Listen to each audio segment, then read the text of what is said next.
उत्तर भारत के पहाड़ों के बीच बसा रामपुर गांव अपनी प्राकृतिक सुंदरता और धार्मिकता के लिए प्रसिद्ध था। गांव की सुबह मंदिर के घंटों और राम का नाम लो और सुखी रहो के गूंजते स्वर से शुरू होती। यहाँ के लोग ईमानदार, सरल और सामुदायिक जीवन जीने वाले थे। लेकिन इस शांतिपूर्ण माहौल के बीच एक ऐसा चेहरा था जो सबसे अलग था, राधा। वह गांव की सबसे सुंदर और रहस्यमयी महिला थी।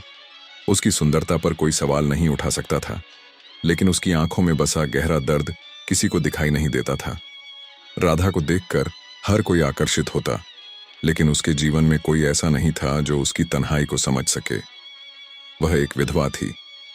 पति की मृत्यु के बाद उसने खुद को मंदिर, पूजा और गांव के कामों में झोंक दिया था। लेकिन उसका दिल हमेशा सवाल करता, क्या यही है मेरी जिंदगी? क्या मैं सिर्फ एक खाली खोल हूं? राधा को अक्सर गांव के लोग मंदिर में अकेले बैठे हुए देखते। वह भगवान से बातें करती, लेकिन कोई जवाब नहीं मिलता। एक दिन गांव में एक रहस्यमयी साधु का आगमन हुआ। उनका लंबा कद, जटाओं से घिरा सिर और भस्म से सना शरीर गांव के लोगों के लिए आकर्षण का केंद्र बन गया। उन्होंने घोषणा की, राम का नाम लो और अपने भीतर की शक्ति को पहचानो। हर आत्मा में दिव्यता है। उनकी बातें सुनकर पूरा गांव मंत्रमुग्ध हो गया। ऐसा लगता था जैसे उनके शब्दों में कोई जादू था। राधा भी साधु महाराज के बारे में सुनकर मंदिर पहुंची। पहली बार जब उसकी नजर साधु पर पड़ी तो उसे ऐसा महसूस हुआ जैसे वे उसकी आत्मा को पढ़ रहे हों। साधु ने उसे देखा और कहा, तुम्हारी आंखें सवाल पूछ रही हैं, आओ तुम्हें जवाब दूं। रिश्ता गहराने लगता है। राधा अब रोज साधु महाराज के उपदेश सुनने मंदिर जाने लगी। साधु की आवाज उसके मन के घावों पर मरहम लगाने लगी। एक दिन साधु ने उससे कहा, तुम्हारी आत्मा में शक्ति है, लेकिन तुमने उसे पहचाना नहीं। अपने डर और दुख को छोड़ दो। उनकी बातें राधा के दिल में गहराई तक उतर गईं। धीरे धीरे राधा और साधु के बीच अनकहा रिश्ता बनने लगा। साधु महाराज उसके जीवन का केंद्र बनते जा रहे थे। गांव के लोग अब राधा और साधु की नजदीकियों को नोटिस करने लगे थे। राधा पहले मंदिर में पूजा करने आती थी, लेकिन अब वह सिर्फ साधु महाराज के पास बैठी रहती है। कुछ महिलाएं कानाफूसी करने लगीं। चंद्रपाल, जो गांव का सबसे जिज्ञासु युवक था, ने एक रात राधा को मंदिर में अकेले साधु महाराज से बात करते हुए देखा। उसने देखा कि दोनों के बीच कुछ ऐसा हो रहा था जो सामान्य नहीं था। चंद्रपाल ने यह बात गांव में फैला दी। अब गांव में हर कोई राधा और साधु के रिश्ते पर चर्चा करने लगा। गांव में बढ़ती अफवाहों ने पंचायत को हस्तक्षेप करने पर मजबूर कर दिया। सभी बुजुर्गों और सम्मानित लोगों को एकत्रित किया गया। राधा और साधु महाराज को बुलाया गया। पंचायत के मुखिया ने राधा से पूछा, क्या यह सच है कि तुम्हारे और साधु महाराज के बीच अनुचित संबंध है? राधा की आंखें भर आईं। उसने कहा, मैं उनकी बातों में फंस गई। गांव के कुछ लोग विधवा की बातें सुनकर दुखी हुए, जबकि कुछ लोग उससे गुस्से में थे। उसी दौरान एक बुजुर्ग महिला, जो गांव की सबसे बुद्धिमान औरत थी, खड़ी हुई। क्या यह केवल विधवा की गलती है? क्या हम यह नहीं समझ सकते कि साधु महाराज ने इस सब में एक पापी भूमिका निभाई है? बुजुर्ग महिला की आवाज गहरी थी।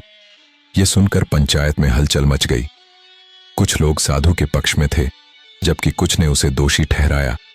अंततः यह फैसला हुआ कि साधु महाराज को गांव से बाहर कर दिया जाएगा। साधु महाराज ने अपने आप को निर्दोष बताते हुए कहा, यह सब सिर्फ अफवाह है। मैं किसी को चोट पहुंचाने का विचार नहीं रखता। लेकिन पंचायत ने उनका फैसला सुनाया और उन्हें गांव से बाहर भेज दिया। गांव से साधु महाराज के निष्कासन के बाद रामपुर में एक अजीब सा सन्नाटा फैल गया। लोग अब यह सोचने लगे थे कि क्या सच में वे जो कुछ भी देख रहे थे वह सही था या नहीं।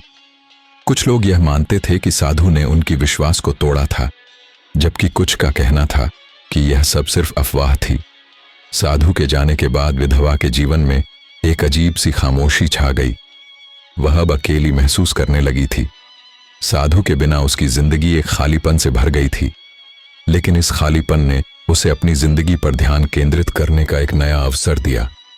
गांव के बुजुर्गों ने विधवा को फिर से गांव में अपने सम्मान को बहाल करने का सुझाव दिया, लेकिन विधवा को खुद को ढूंढने और अपने भीतर की शक्ति को पहचानने का वक्त चाहिए था। वह अपने अंदर हो रहे बदलाव को महसूस कर रही थी और अब उसे यह समझ में आने लगा था कि उसकी जिंदगी का उद्देश्य सिर्फ साधु के उपदेशों में नहीं था, बल्कि उसे अपने स्वयं के भीतर की शक्ति को पहचानने की जरूरत थी। गांव में अब सब कुछ धीरे धीरे सामान्य हो रहा था। लोग धीरे धीरे साधु महाराज की काली छाया को भूलने लगे थे और विधवा ने अपनी गलती को सुधारने के लिए गांव में एक नई दिशा में कदम रखा।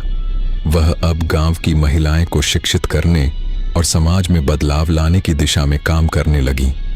उसने यह समझ लिया था कि जब तक वह खुद को सुधार नहीं सकती, तब तक वह दूसरों की मदद नहीं कर सकती। गांव में हुए इस पूरे घटनाक्रम ने लोगों को यह सिखाया कि किसी भी संबंध में विश्वास और समझ दोनों जरूरी होते हैं। विधवा ने अपनी ताकत को पहचान लिया था। उसने अपने अनुभवों से सीखा था कि केवल बाहरी आकर्षण ही किसी के जीवन को पूरी तरह से पूरा नहीं कर सकता। प्रिय दर्शकों, आप सबके लिए एक और कहानी ले आए हैं। हम विक्रम और बेताल की कहानी देखना मत भूलना। वीडियो का लिंक डिस्क्रिप्शन में दिया है, जाकर देख लीजिए।